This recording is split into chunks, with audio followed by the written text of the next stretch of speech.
Guys, nandito si Linya. Ang kayang impormasyon na naman.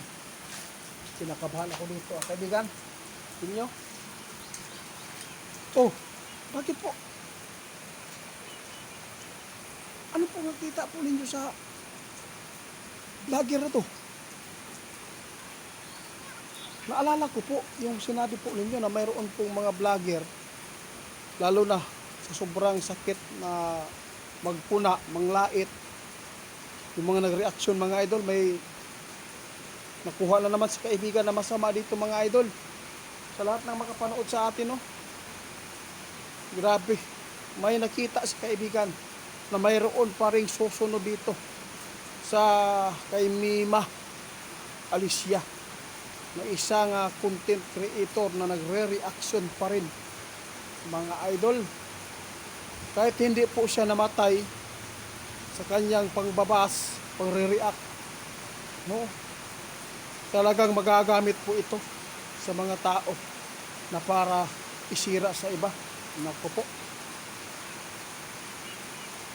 Guys, mayroon pong nakita si kaibigan po ngayon sa lahat po ng mga nag-vlog dyan na sobrang sakit po, mananalita, manglait sa social media.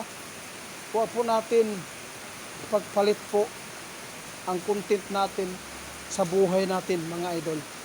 Dahil masakit po ang maiwan.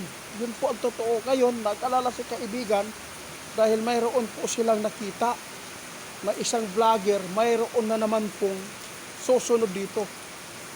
Pero, ang nakita ng ating kaibigan, no, hindi masyado itong masakit magpuna o katulad kay Mima Alicia, no? Iba po ito. Basta mayroon pong nakita si kaibigan na susunod po kay Mima. Tama po. Hindi po kami namimilit mga idol, ha.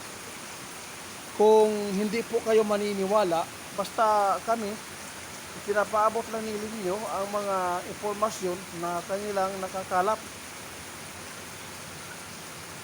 Di, tama po. Oo. Sa lahat po ng hindi pa nakakaalam kung bakit napaabot, kung saan ba pumasok ang impormasyon, doon sa kanilang kaharian mga idol.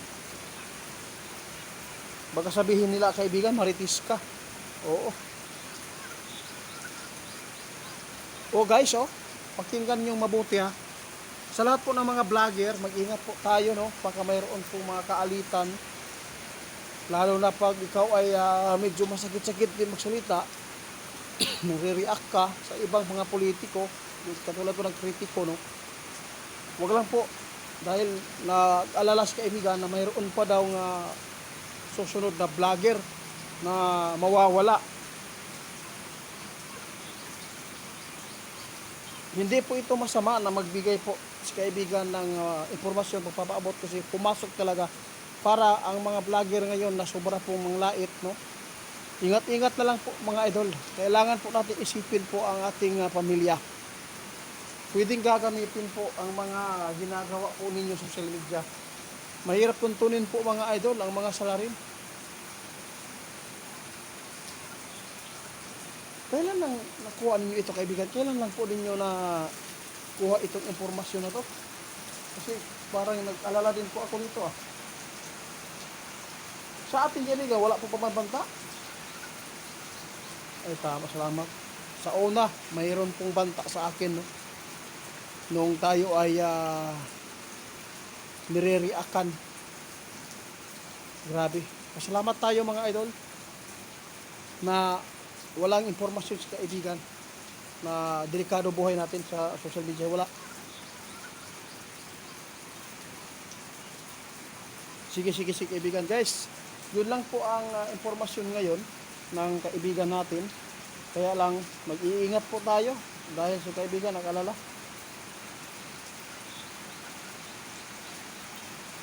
Sige. Yun lang po mga idol, ha. Tandaan ninyo. Nagulat ako. Kaya hindi pa nakapailaw dito sa labas. May impormasyon na si Linyo patungkol sa vlogger, no? Mga vlogger na mga nagre-reaction, no? Baka mayroon po kayong kaalitan, baka gagawin po ito sa inyo. Ingat-ingat lang po tayo. Mahirap tuntunin po ang mga salarin ngayon dahil po mayroon po silang nakuhang mga idea. Mga idol, yung mga krimen na nangyayari sa atin dito ngayon ay sobra na po talagang napakadali lang sa kanila.